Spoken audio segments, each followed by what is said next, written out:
Ibu bapak yang ada orang rumah tangga di sini, kalau tidak pernah berhenti masalah dalam rumah tangga, barangkali penyebabnya hakul yakin bapak mengabaikan tanggung jawab memelihara orang tua. Ya, paling gampang, ini yang saya amalkan. 2 kali minimal telepon orang tua kalau kita tidak serumah. Baru bangun telepon, "Mak, Pak, gimana kabar? Alhamdulillah, terima kasih sudah menikahkan saya." Hari pertama. Hari-hari berikutnya, "Pak, gimana kabar? Apa sarapan pagi ini?" Doakan, "Pak, minta doakan saya, Bu, minta doakan saya." Mau tidur, telepon lagi, "Mak, gimana kabar? Ma, jangan lupa maafkan orang-orang yang salah hari ini, Mak, karena itu resep kebahagiaan dalam hidup." Coba lakukan itu dulu. Ya, jangan malah menelpon ibu kita, menelpon manajer kita abaikan. "Mak, tunggu dulu ya, menelpon manajer saya." Itu sumber masalah hidup. Terbalik mestinya, "Pak manajer, mohon maaf, di jalur lain ibu saya menelpon, 10 menit kemudian saya telepon balik Bapak." Itu yang baik. Jangan malah, "Mohon maaf Pak, ada Bapak manajer saya telepon, saya tutup dulu Pak ya." Melukai perasaan orang tua. Ya,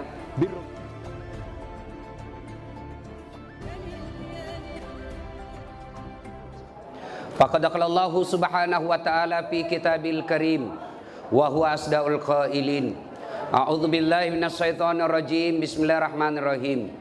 Ya ayyuhalladzina amanu dukhulu fis-silmi kaffatan wa la tattabi'u khutuwatis syaitan innahu lakum adu mubin. Wahai orang-orang yang beriman, masuklah engkau ke dalam Islam secara sempurna dan janganlah engkau ikuti langkah-langkah setan, karena sesungguhnya setan itu musuh yang nyata bagi kalian. Dan saat kita ceramah seperti ini, jangan pikir tidak ada setan di tengah-tengah kita.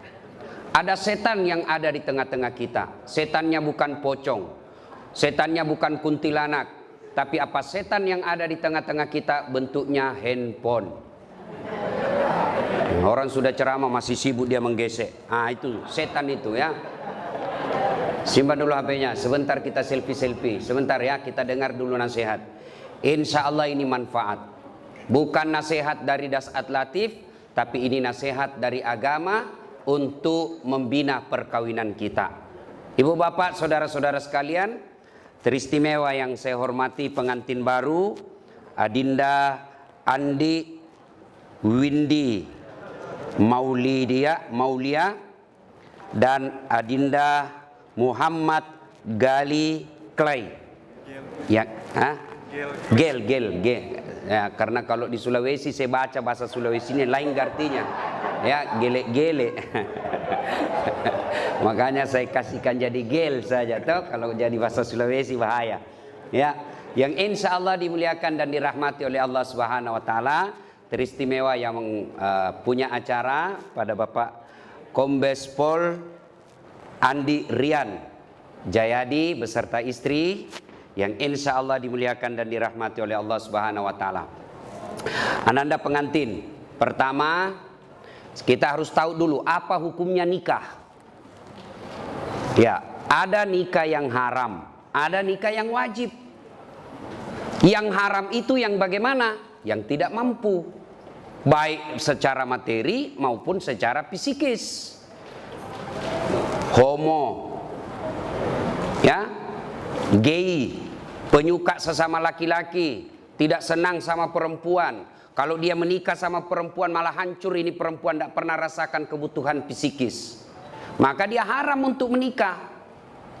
Atau lesbi, penyuka sesama laki-laki perempuan, dan ini semakin banyak dan mereka eksis. Ya, ini haram. Ya. Kemudian yang wajib. Siapa yang wajib sudah mampu secara materi, kemudian mampu secara fisik, lalu dia juga nyerempet persinahan. Ini wajib. Siapa mereka? Sudah punya kerja, sudah punya penghasilan, sudah mapan, selalu bawa ceweknya ke sana kemari. Itu dosa kalau dia menikah. Maka dengar ini, yang jomblo-jomblo fisabilillah.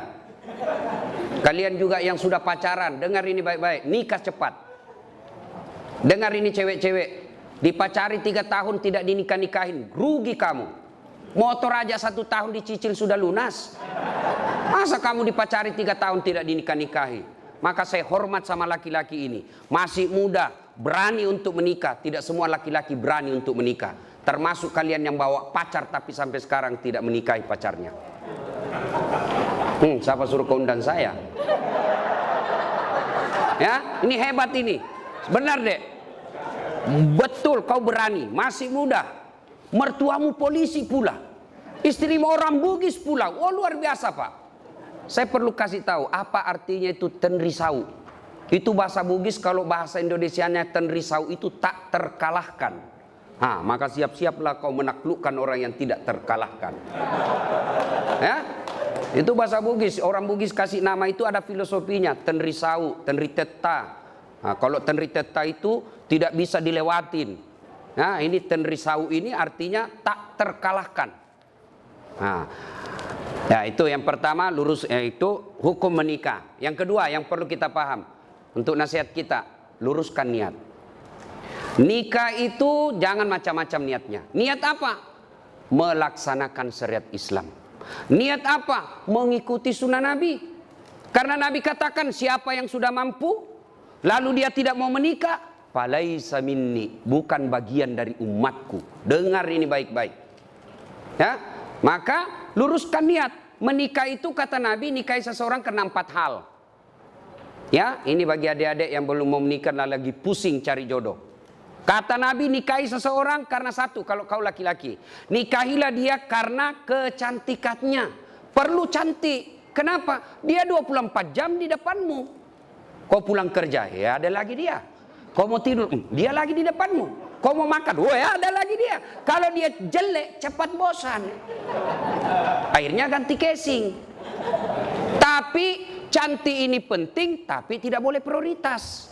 Kenapa? Cantik ada batasnya. Apalagi zaman sekarang. Cantik betul di medsos. Ternyata kamera 360. Cantik itu penting, tapi tidak boleh prioritas. Kenapa? Sweet sepenting, 20 tahun cantik. Tapi 70 tahun tidak cantik lagi. Maka kalau motif utamamu cantik, maka akan pudar cintamu. Alhamdulillah istrimu cantik bos. Alhamdulillah. Ya, 2. Kata Nabi, nikahilah dia karena kekayaannya. Islam tidak dilarang mencari orang kaya, tapi yang dilarang materialistik. Apa itu materialistik? Menghalalkan segala cara untuk mendapatkannya. Beda agama, karena banyak uangnya dia pilih. Itu namanya materialistik. Tapi cari orang kaya tidak dilarang. Tapi jangan sampai kau tidak menikah karena kau takut miskin. Tidak ada orang setelah menikah semakin miskin. Kenapa? Logika Qur'annya, satu manusia ada rezekinya. Satu manusia ada rezekinya. 1 tambah 1 pasti 2. Maka nikahlah. Jangan kau pernah menolak pernikahan karena kau tidak merasa tidak mampu. Saya miskin. Maka kau akan miskin selama-lamanya. Karena Allah jelaskan, ana inda sanni abdi bi. Saya tergantung sangkanya hambaku. Kalau saya sangka, kalau dia sangka telah makin kaya setelah menikah, saya kasih kaya kau. Maka hakul yakin, cari yang kaya. Tapi adek, jadilah laki-laki yang terhormat. Jangan kau gantungkan hidupmu sama mertuamu. Jangan kau pikir hartanya mertuamu. Jangan, kau akan menjadi laki-laki hina. Berdiri tegak dengan kepala terhormat karena kau hidup di telapak kakimu sendiri. Itu laki-laki. Yang ketiga, kata Nabi, nikahilah seseorang karena keturunannya. Boleh cari keturunan baik-baik, tapi tidak boleh prioritas. Kenapa? Ada orang bapaknya Nabi, anaknya pengkhianat. Siapa? Nabi Nuh. Ada orang bapaknya pengkhianat, anaknya dari Nabi Ibrahim alaihissalam. Maka penting cari keturunan baik-baik, tapi tidak boleh jadi prioritas. Yang keempat, kata Nabi, nikahilah dia karena agamanya. Ini yang prioritas. Ya, kata mahasiswa saya, Ustadz, kenapa agama nomor 4? Mestinya dia nomor 1. Saya bilang jangan salah paham dek. Hadis itu agama nomor 4, tapi dia tidak titik di situ, dia koma. Lalu ada stressingnya. Utamakan agamanya, karena dengan agama kau akan mendapat 4-4-nya. Ada orang cantik, akhlaknya kesurupan. Ada kaya, tapi otaknya beleng-beleng. Ada lagi cerdas tapi mukanya hancur. Tapi untuk mendapat perempuan yang konflik, komplit. Paripurna, dia cantik, dia anak keturunan baik-baik, kaya, bagus agamanya, 10-100 cewek, belum tentu ada satu. Kalau ada, tunjukkan saya juga masih mau. Iya kan? Maka utamakan agama. Karena agama, mukanya yang tidak cantik akan baik dengan akhlaknya yang mulia. Kekayaannya terbatas, tapi kaya akhlaknya, maka orang dia puji. Orang memujinya. Maka utamakan agamanya, tapi karena dengan agama kau akan mendapat semua-semuanya. Luruskan niat. Yang ketiga yang ingin saya sampaikan. Setelah ijab kabul ini, dek, percayalah tidak ada keluarga yang tidak ada masalahnya. Ini semua ini. Muka-muka penuh masalah rumah tangga ini semua. Ya kan? Iya, percaya. Tidak mungkin ada rumah tangga yang tidak ada masalahnya. Rumah ustadz banyak juga masalahnya. Apa masalahnya? Mau kawin lagi takut sama istrinya. Semua orang punya masalah. Jangankan ustadz, nabi aja ada masalahnya. Nabi, manusia pilihan, tidak ada dosanya, doanya pasti diijabah Allah. Apa tidak ada masalahnya? Pernah beliau 3 hari 3 malam tidak makan sampai cucu beliau Hasan Husain pucat. Dibuli, bukan lagi dibuli, diusir dari tanah kelahirannya Mekah. Siapa yang mengusirnya? Pamannya sendiri. Tuh Nabi. Bahkan pernah dalam kesetiaan rumah tangga, beliau pernah difitnah, Aisyah selingkuh. Itu rumah tangga Nabi, apalagi rumah tangga milenial. Pasti banyak masalah. Saya kasih kau contoh. Sebelum kau nikahi ini adik, apa masalahmu? Diterima ndak ya? Diterima ndak ya? Diterima ndak? Sudah, diterima. Selesai masalahmu. Oh, ada lagi masalah. Ada corona. Mau menikah ada corona. Ya, selesai menikah seperti ini, apa selesai masalah? Muncul masalah baru, mau punya rumah. Sudah punya rumah, selesai masalah, mau punya anak.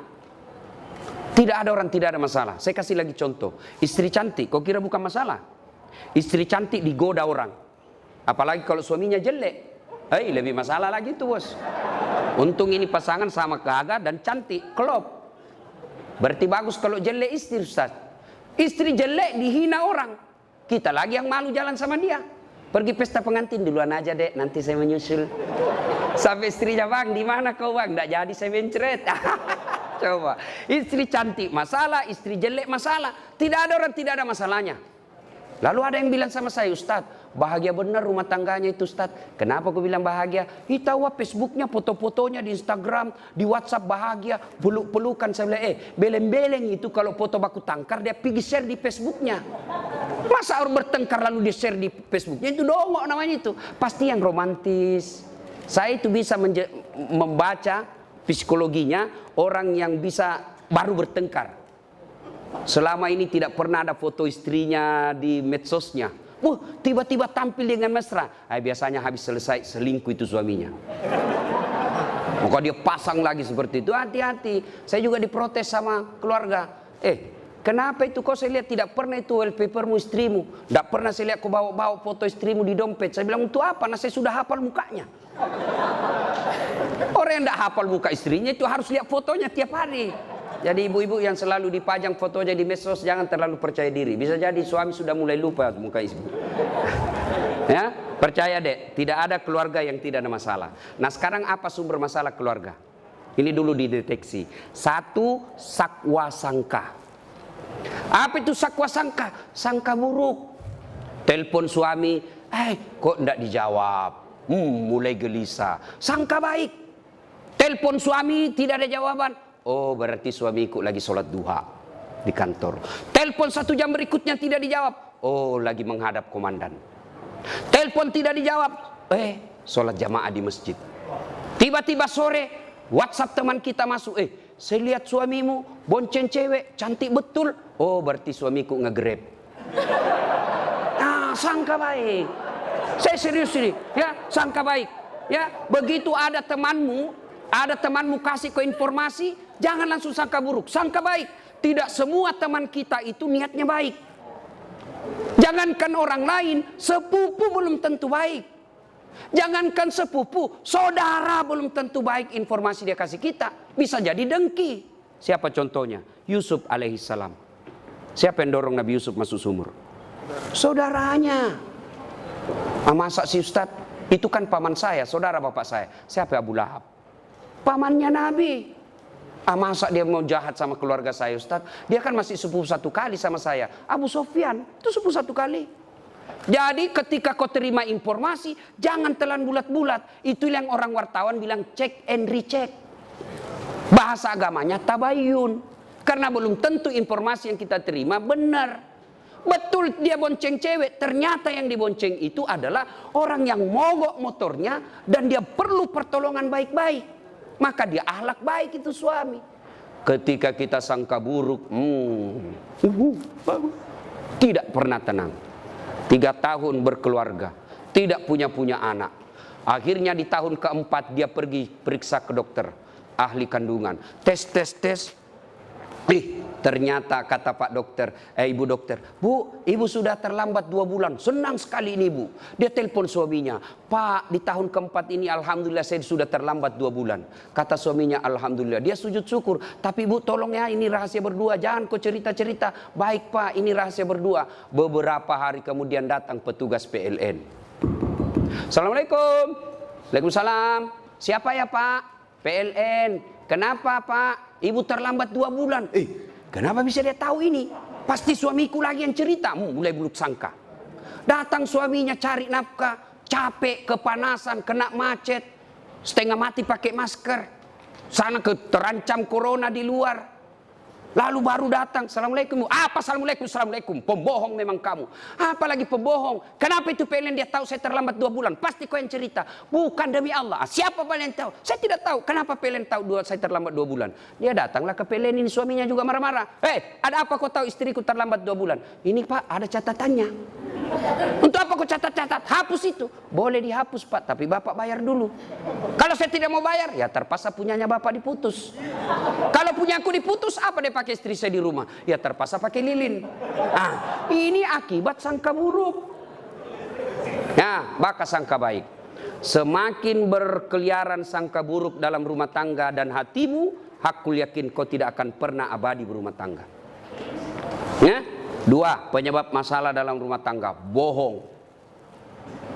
Berapa banyak rumah tangga berantakan gara-gara bohong. Bohong sekali, akhirnya apa? Menutupi kebenaran 99. Maka jangan pernah bohong. Lebih baik jujur. Saya kalau ditanya sama istriku, kenapa kau bohong? Saya sayang kau, jadi saya bohong. Saya tidak mau lukai perasaan. Tapi akhirnya Allah takdirkan kau tahu apa boleh buat. Maafkan saya sayangku. Kau tetap menjadi ratu dalam istana hatiku. Oh senang sudah itu. Ya, perempuan itu dipuji, disanjung. Jangan selalu dibohongi. Ya? Nah itu kalau kau mau punya rumah tangga bahagia, jujurlah. Dan berawal dari jujur itu sampaikan saja. Dan kita juga putri cewek jangan paranoid. Telepon, di mana kau? Saya di kantor. Di mana kau? Di kantor. Coba video call. Itu yang membuat kita kadang-kala cepat mati. Ya. Satu. Ya, yang keempat. Ya. Sekarang semua rumah tangga ada masalah. Lalu kalau ada masalah Ustaz, apa solusinya? Ista'inu bisabri wassalah. Sabar, perbaiki solatmu, saya yang selesaikan masalahmu. Itu janji Allah. Jadi ini dia berdua, ya rumah tangga ini, rumah tangga milenial seperti kalian ini pasti berat. Resepnya 2 deh. Tingkatkan kesabaran, sempurnakan solatmu. Allah yang selesaikan. Apakah orang yang solat tidak ada masalahnya? Ada masalahnya. Cuma Allah yang bantu selesaikan. Rasulullah ada masalahnya. Tapi begitu ada masalah, beliau solat. Kita manusia akhir zaman ada masalah, update status. Berdoanya di Facebook. Berdoanya di Twitter. Teganian kau. Ya Allah lindungi rumah tanggaku. Sibuknya Tuhan mau baca statusmu bos. Berdoanya di mana? Di atas sajadah. Selesai sholat. Ibu-ibu kadang curhat sama saya biarkan saja dia menangis-nangis. Nah, kalau ibu-ibu curhat itu jangan dibantah. Dengar aja. Selesai itu saya bilang, Bu, sampaikan keluhan ibu bukan kepada saya, tapi kepada Allah dalam sholat tahajud atau sholat hajat. Minta kepada Allah. Ya Allah, Zat yang membolak-balikkan hati suami saya. Engkau yang maha memelihara. Pelihara suami saya dalam cari nafkah. Perempuan semakin liar. Tapi jika engkau memelihara suamiku, tidak ada perempuan yang mampu mengalahkannya. Masya Allah. Ya, kau curhat saja.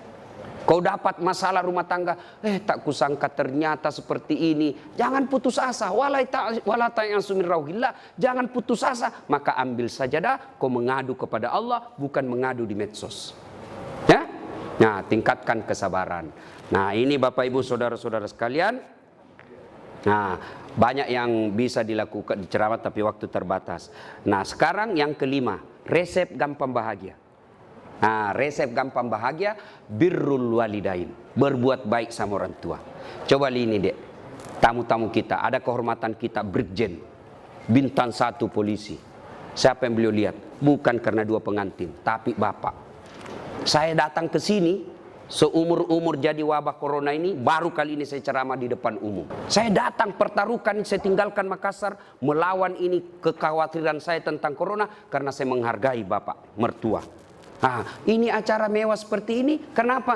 Karena orang tua. Jadi kalau kau mau bahagia, muliakan orang tua. Jangan cari muka sama direkturmu.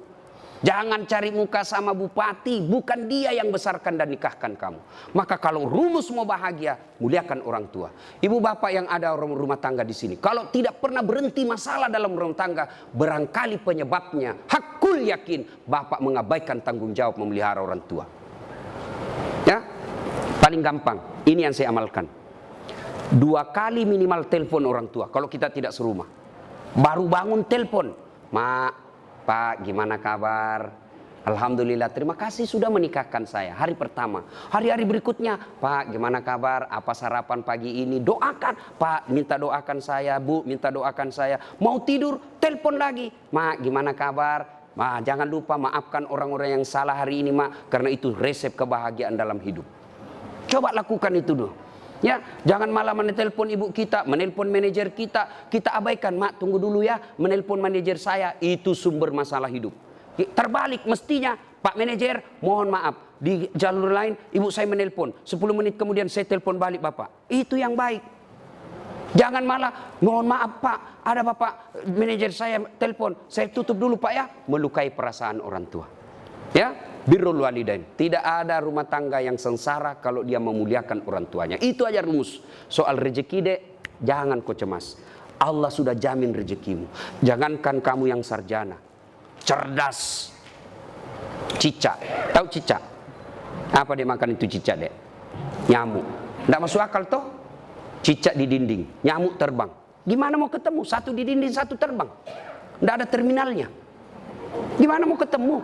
Tapi Allah yang jamin rezekinya. Apa kata lagu kita waktu kecil? Cicak-cicak di dinding, diam-diam merayap, datang seekor nyamuk. Nyamuk yang datang.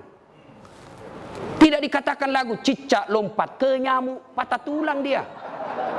Maka tidak usah cemas soal rezeki. Ya, berbuat baik saja kau kepada kedua orang tuamu, gunakan ilmumu, Allah buka pintu rezekimu. Hakul yakin, ya. Nah, ini nasihat buat pengantin. Sekarang nasihat buat kita ini yang datang. 1, biasanya kalau ada cara begini banyak yang tidak sholat. Ini untuk orang Islam. Gara-gara apa? Make up, kuning, coklat, biru, krem, abu-abu. Tidak sholat. Ya, Ustadz bagaimana? Dilarang make up. Ibu-ibu kalau make up untuk bangga suami di depan samping itu ibadah. Kalau ibu make up supaya suami bangga, itu ibadah. Tapi jangan sampai make up membuat ibu tidak sholat. Bagaimana caranya Ustadz? Ibu wudhu dulu. Sudah wudhu make up. Setelah itu tahan kentut. Karena biar sudah wudhu, sedikit aja Ustadz, tidak habis, tetap batal. Ya. Apalagi yang membuat perempuan banyak tidak sholat. Apalagi nih anunya, apa namanya ini? Jilbab, yang selalu saya istilahkan jilbab sakaratil maut. 3 lapis, dikasih miring sedikit, ada kayak pohon-pohon di belakang. Ya. Saya biasa lihat itu, saya bilang, belen-belen. Dia pakailah yang sempit, baju sempit, jalan setengah mati fating dulu deh dong. Coba kalau longgar, kan gak enak jalan ya. Tiba waktu sholat, hayyalas sholat, kata suaminya, Bu, kau pergi sholat. Saya sudah umrohkan kamu 2 kali. Ini sudah mau asar, kau belum sholat. Apa kata sini? Sadar kau Pak. Saya sadar ini, saya suruh kau sholat. Kau tidak lihat ini jilbabku, 1 jam dipakai ini. Ya, itu ya. Yang berikutnya, yang banyak kita langgar pada saat acara pengantin begini apa? Banyak praktik mubazir. Terutama itu air gelas. Belum habis kita tusuk lagi yang satu. Belum habis kita tusuk lagi. Jangan, itu uangnya orang. Ya, habiskan baru tambah. Makanan, saya orang kampung, saya waspada kalau acara pengantin di kota, Pak. Karena belum tentu baik. Enak di mata, belum tentu sesuai di leher. Saya pernah dapat mie, saya kira mie panjang-panjang, Pak. Saya ambillah, karena saya suka mie. Banyak-banyak, ternyata apa? Mangga. Waduh, saya mau sisa. Saya mau sisa. Saya sudah bilang jangan mubazir. Habis, Pak, menderita saya, Pak. Maka belum tentu enak di mata, belum tentu enak di leher. Ambil sedikit saja, ternyata nyaman, baru tambah. Tidak ada yang persilakan tambah, Ustadz. Saya pakai teori diri saya. Enak, saya mau tambah, tidak dipersilakan. Saya persuruh diri saya, tambah Ustadz. Iya, mari. Ya, sudah ya. Ketiga, biasanya kalau acara pengantin begini banyak yang pulang bawa dosa. Kenapa pulang bawa dosa? Datang mencela acaranya orang. Tidak enak makanannya, kayak basi. Padahal membungkus. Selalu saya istilahkan ibu-ibu Columbus. Tahu ibu-ibu Columbus? Kelompok ibu-ibu pembungkus. Ya, kemudian, ya, sudah terakhir, karena waktu terbatas ya. Ada yang saya lupa.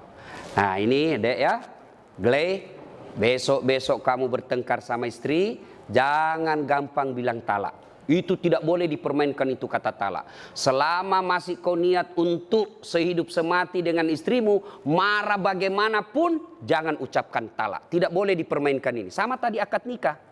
Tidak boleh saya wakili kamu, saya terima nikahnya. Jadi meskipun saya main-main. Tidak boleh dipermainkan kata talak. Jadi besok-besok kamu marah, istrimu marah, bawa saya pulang ke orang tuaku. Baiklah, saya ke rumah mertuaku. Jangan gampang bilang talak. Saya talak kamu, jatuh talak satu. Talak satu itu artinya masih boleh campur. Sama-sama malam rindu, campur halal. Tapi kau bertengkar, saya talak kamu. Keluar rumah kau banting pintumu, saya talak kamu. Jatuh talak dua. Tidak boleh campur tanpa nikah ulang. Kalau kau campur tidak nikah ulang, maka sama hukumnya kau berzina. Saya talak kamu. Keluar dari rumah dia banting pintu, saya talak kamu. Naik di motor, saya talak betul kamu. Jatuh talak tiga. Artinya harus cerai dulu, pisah, menunggu masa iddah tiga kali haid. Lalu setelah itu menikah istrinya dengan laki-laki lain. Lalu dia cerai, nunggu lagi masa iddah, baru boleh nikah kembali. Hati-hati, jadi jangan gampang bilang talak. Bagaimana kalau istri kita bilang talaka. Sampai, tidak apa-apa, biar sampai di atas pantatnya. Tidak apa-apa, biar dari talak dari pagi sampai pagi lagi tidak apa-apa. Kenapa? Hak talak ada sama suami, bukan sama istri. Ya demikian, mudah-mudahan ada manfaat. Ya sebelum kita akhiri, mari kita kirimkan suratul Fatihah kepada Rasulullah Muhammad SAW. Khasiat dan keutamanya kita ikhlaskan kepada keluarga kita, anak kita, adik kita yang menikah hari ini. Mari kita kirimkan suratul Fatihah. Mudah-mudahan suratul Fatihah itu Allah berkahi rumah tangganya, dunia dan akhirat. Dan bukan cuma di dunia bahagia, juga nanti di akhirat dikumpulkan bersama keluarga besar beliau. Ila hadratin Nabi Mustafa Muhammad SAW. Al-Fatihah. Bismillahirrahmanirrahim. Rahmanirrahim. Maliki yaumiddin. Iyyaka na'budu wa iyyaka nasta'in. Shiratal ladzina an'amta 'alaihim ghairil maghdubi 'alaihim waladdallin. Amin. Terima kasih Ibu Bapak, saudara-saudara sekalian. Demikian, semoga ada manfaat. Kalau masih mau dengar ceramah lengkap soal pernikahan, banyak ceramah saya. Nasihat kewajiban istri kepada suami, atau kewajiban suami kepada istri, kewajiban orang tua kepada anak, kewajiban anak kepada orang tua, ada di YouTube. Silakan buka channel saya, Das At Latif. Jangan lupa like and share. Terima kasih, lebih dan kurangnya mohon dimaafkan. Assalamualaikum warahmatullahi wabarakatuh.